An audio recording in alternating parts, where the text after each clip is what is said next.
Представители знака зодиака Близнецы. Близнецы, мои дорогие, здравствуйте. Второй расклад, второй прогноз. Судьбоносный ноябрь 2024. Возможно, все.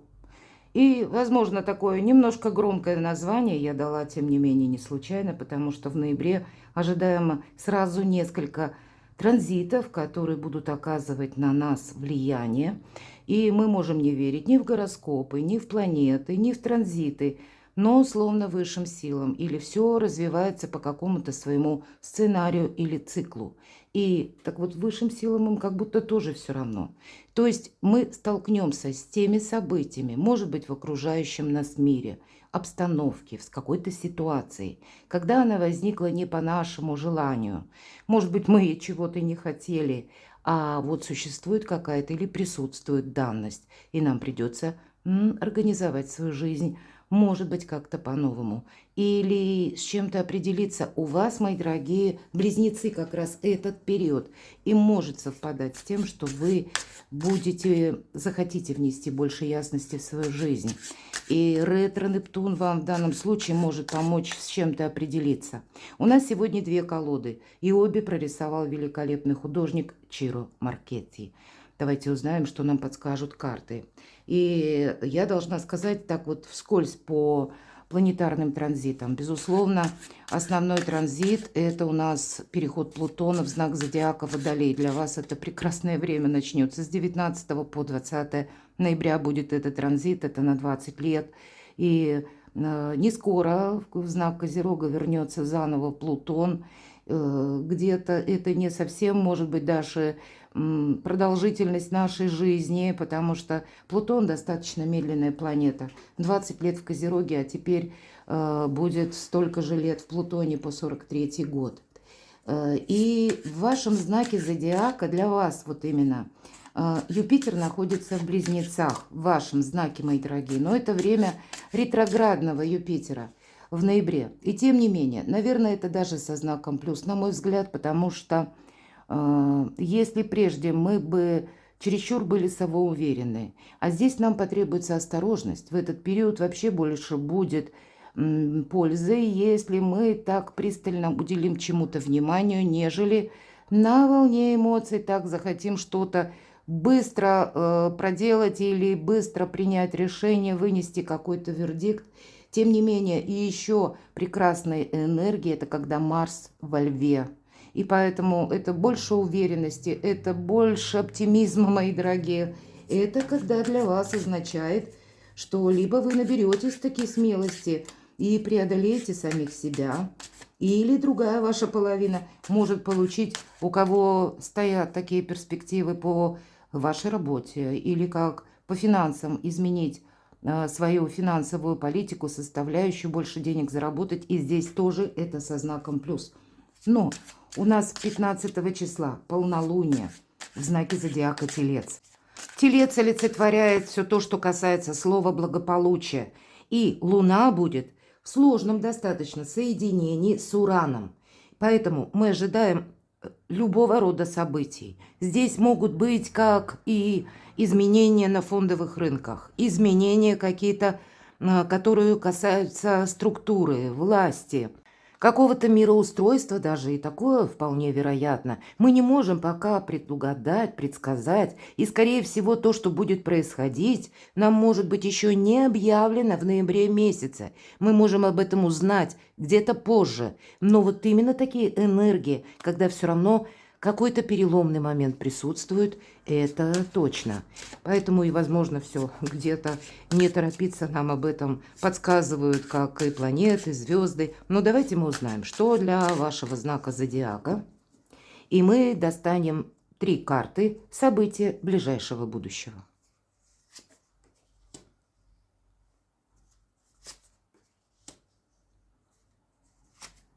И далее 3 карты события отдаленного будущего. Условно можно поделить ноябрь на 2 части, хотя вот это только условно. И если это первая половина, и это у нас может быть как вторая, или та, которая, или события, которые с нами произойдут, к примеру, до конца месяца. Далее карту мы достанем с другой колоды. Чирок Маркетти. Это Таро снов. А эта колода называется «Золоченое Таро». Иногда мне пишут, что была за колода. Итак, очень интересные прорисовки, мне они очень нравятся. Итак, в чем риск? В чем нужно быть внимательным? От чего вы откажетесь, мои дорогие близнецы? Что скрыто? Что вам помогает?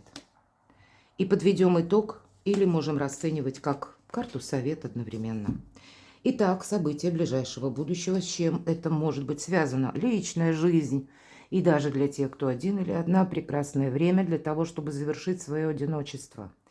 Продумать, может быть, свою стратегию, план, минимум, максимум, где, ведь если мы хотим познакомиться, как минимум мы должны, ну, где-то, может быть, и сменить окружение, или чаще быть на людях, быть более активными, потому что хоть и бытует мнение, что судьба найдет, да нет, судьба-то, может быть, найдет, а вот когда у нас есть какие-то варианты, во-первых, жизнь сама по себе более динамичная, интересная, поэтому не упустите момент, правда, для вас последующие 20 лет, время нахождения Плутона в Водолее, это больше индивидуальности, больше свободы. Это для всех знаков зодиака. Но Водолей у нас знак воздуха, как и вы, ваша стихия, и поэтому тут особые бонусы. И все, что касается благополучия, у кого-то в центре вашего внимания на ноябрь месяц, это могут быть какие-то согласования по части жилища, могут быть и переезд, может быть планирование вашей личной жизни или, в принципе, взаимодействие с семьей, с вашими родственниками. Сама по себе десятка кубков – это как по максимуму. Счастье, удовольствие. Может быть, кто-то и по части работы тоже сделает для себя что-то очень хорошо или правильно, или вы получите результат. Тогда вы останетесь довольны. Одним словом, мои дорогие близнецы, повод для радости будет, как событие ближайшего будущего. Паж кубков. Могут быть, конечно, банально какие-то вопросы, связанные с детьми, но тогда я должна сказать, что и дети-то тоже радуют. Может быть, это новое знакомство, кстати, для тех, кто один или одна. По пажу кубков, да, проходят новые люди в нашей жизни или люди, которые моложе нас. Может быть, и состоится встреча, даже если прежде вы познакомились на расстоянии. Здесь, скорее всего, вы будете проводить важные беседы, как вам встретиться. По этой карте мы еще пока не загадываем что-то наперед, но, тем не менее, какие-то радости, приятные моменты, они определенно будут. Хорошее настроение, об этом нам тоже говорит карта. Замечательно. События ближайшего будущего. Вот что-то вы будете делать, вот, наверное, со всеми теми энергиями, которые я озвучила до карт. Рыцарь Пентаклей едет медленно. Он очень вдумчив и внимателен к мелочам. Для кого-то из вас это тоже марафонский забег лет на 10, на 20. Я так называю эту карту, потому что это один из самых медленных рыцарей, которые существуют в колоде Таро. Но это говорит еще и о надежности. Поэтому хорошие дела наспех не делаются. Вот и вы как-то настроены на то, что первое – надежно, второе – стабильно, и третье – кому вы можете доверять. Основные как 3 направления. И я так вижу, чего бы ни касалось. Личная жизнь или деньги.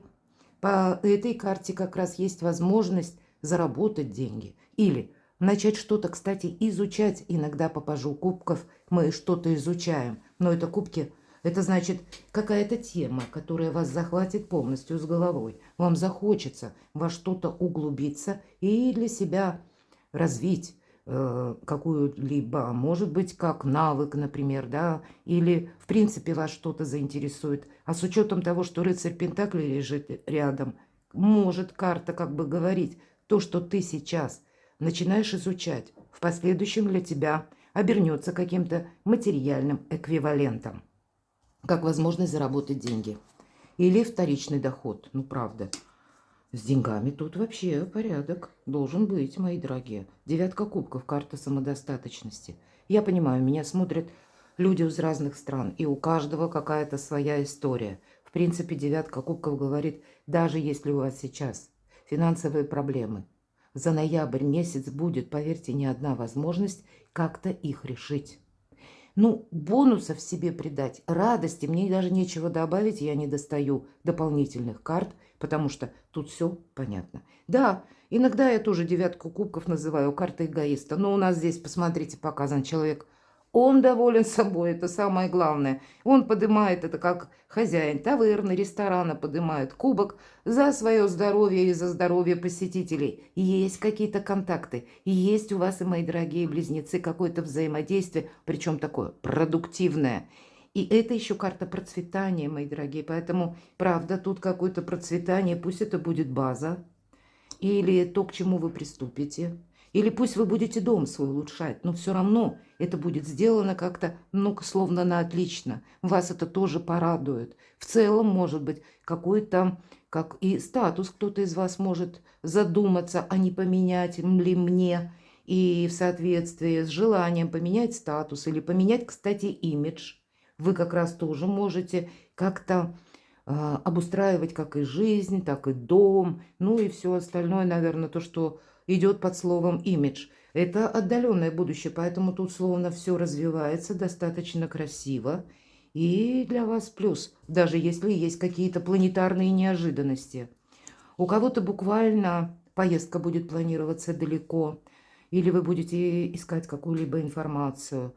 Может быть и переезд, все же это у нас карта будущего. Ну вообще прекрасные карты легли. И значит, вы уже и сегодня как будто имеете надежное положение или статус, или для себя сделать что-то хорошо. И это, по сути дела, когда мы с оптимизмом смотрим в будущее. Кто занимается, допустим, в интернет-торговле или посредством интернет вы продаете свои услуги, то здесь будет приток прибыли, приток клиентов, потому что один из символов Меркурия, вашей планеты-управитель, это корабль. И у нас человек ожидает, когда же этот корабль зайдет в гавань. Он тоже, кстати, посмотрите, он не бежит никуда, он даже не едет. Это тройка жезлов. Он как будто остановился и, с одной стороны, ждет этот корабль, а с другой мысленно проверяет, все ли он взял с собой перед тем, как он отправится в будущее. Вот такие энергии во вторую где-то половину ноября. Победа. Вот мне нечего добавить, поэтому карты не тяну, правда. И, конечно, шестерка жезлов, в первую очередь победа, дела, работа, бизнес, соглашения, контракты, подписание каких-то документов и деньги. У кого-то и учеба, кстати. И если даже, я так могу предположить, вы захотели, правда, что-то изучать, то инвестировать в себя, именно в себя, время идеальное. Как будто изучение не ради любопытства, к примеру, это тоже неплохо. Мы расширяем свой кругозор, а тут вот нет. Вы каким-то образом обернете себе на благо, и вот этот материальный эквивалент, он как в рост. Хорошо, в чем тогда риск? Давайте спросим, мне очень интересно.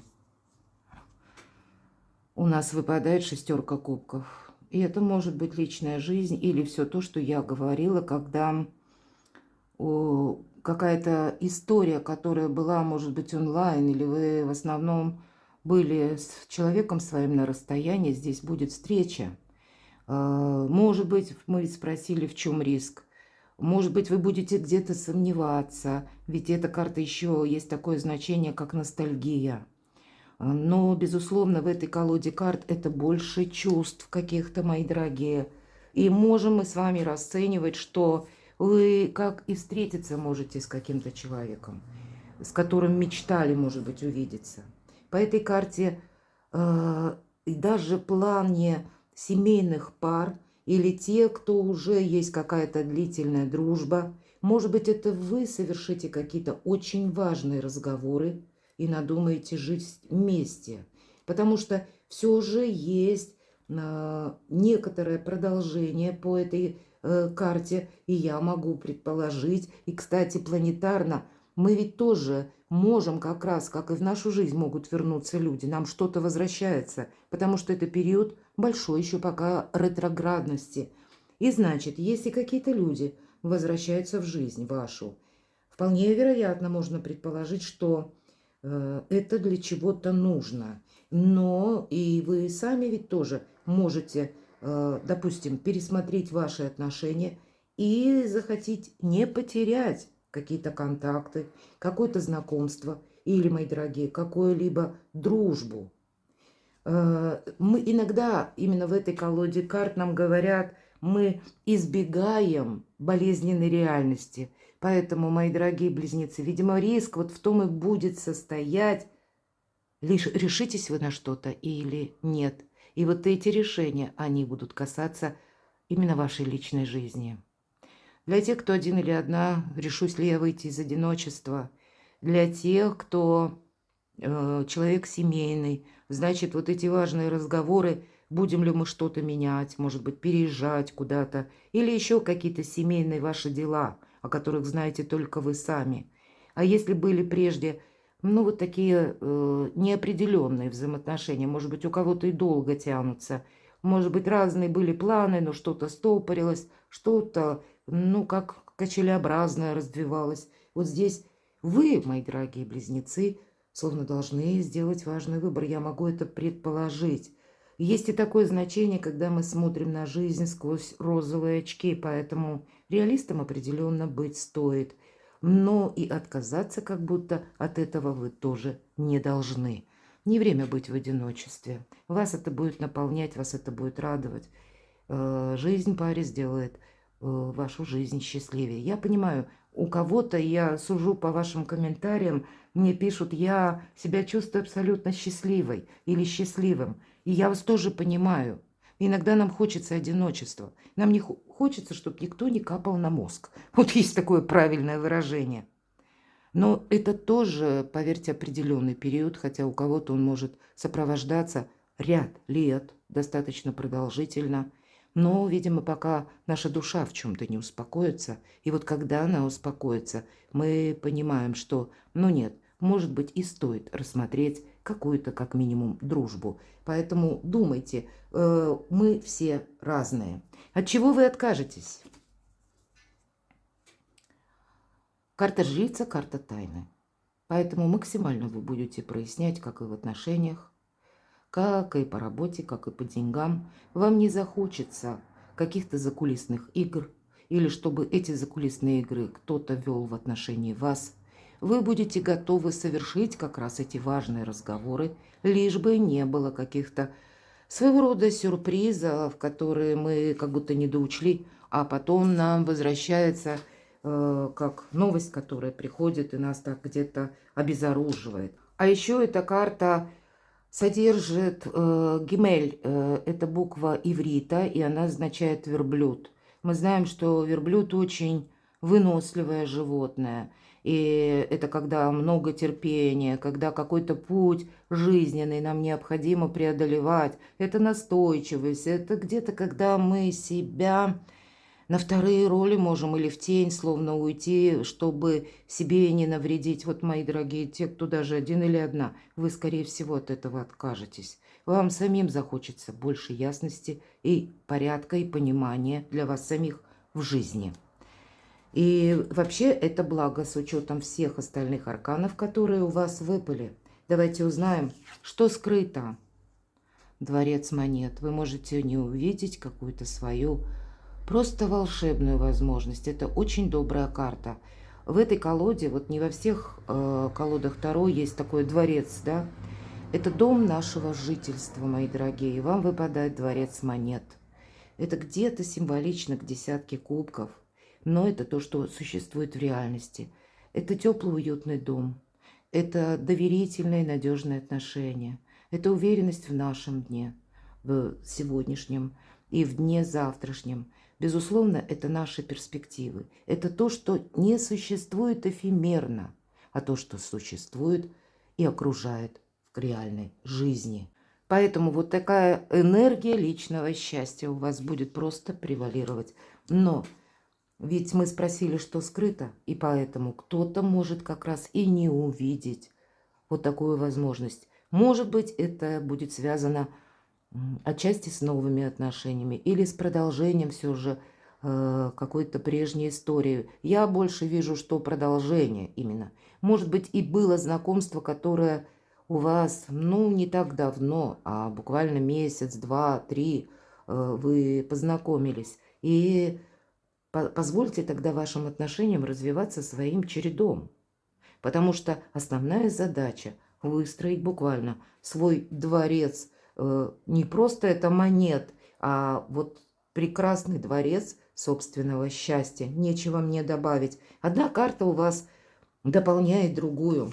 Что вам помогает? Ну, тут мне вообще сказать нечего. Вам выпадает аркан мага. И хоть нам говорили о том, что вам не захочется вот какую-то теневую позицию занимать, вам наоборот захочется больше ясности, понимания, чем манипуляций. Но тем не менее, что помогает? Маг, он умеет со всеми договориться, даже с теми с людьми, с которыми договориться вообще невозможно. Да, он великий манипулятор, но мы же что спросили, то нам карты и ответили. Поэтому, может быть, где-то в некоторых вопросах вам и придется брать пальму первенства. Может быть, это будут какие-то инстанции и сложное оформление документов. Может быть, это вам придется... Ну, кто знает, кто-то покупает, продает недвижимость. Ну, будешь тут магом, правда, и поторговаться нужно тут по-разному. Поэтому вот какие-то такие положительные энергии, которые в конечном итоге вам во благо, вот вам помогает. Для вас, мои дорогие близнецы, нет ничего невозможного. Давайте итог или карта совет, императрица. Вау, нечего сказать. Опять же, благополучие, изобилие, процветание, кстати – символ нового «я». И это как жизнь совершенно с чистого листа. Или это жизнь, может быть, в союзе, когда царит взаимопонимание, счастье, добро, когда все то, что вас окружает, вам тоже это приятно нравится, когда сам ритм жизни, несмотря на то, что период вокруг турбулентный, правда? А пусть я сделала до вас два всего лишь прогноза, и ваш прогноз отличается от предыдущих двух знаков. И значит, какое-то удивительное время, когда сама Вселенная вам хочет помочь. Мы не должны действительно как будто от чего-то отказаться, потому что буква иврита, далет, она обозначает дверь. И символ дверей, это, ну, он проходит, наверное, через многие, отчасти религии. И символ дверей – это как дверь в будущее. Это некоторые перемены, безусловно, или пороговое значение, когда мы не должны испугаться или что-то поставить искусственно на паузу. То, что зависит или от чего зависит наше счастье. Более с оптимизмом смотреть в будущее. Может быть, и есть, вот если мы риск, как будто, да, если мы начнем чересчур что-то анализировать по жрице, то мы где-то можем застрять. А у вас, как и дворец монет, так и императрица, это две реальные карты с такими теплыми, добрыми энергиями. Поэтому, мои дорогие близнецы, перекладывайте на себя и будьте счастливы, будьте любимы всегда.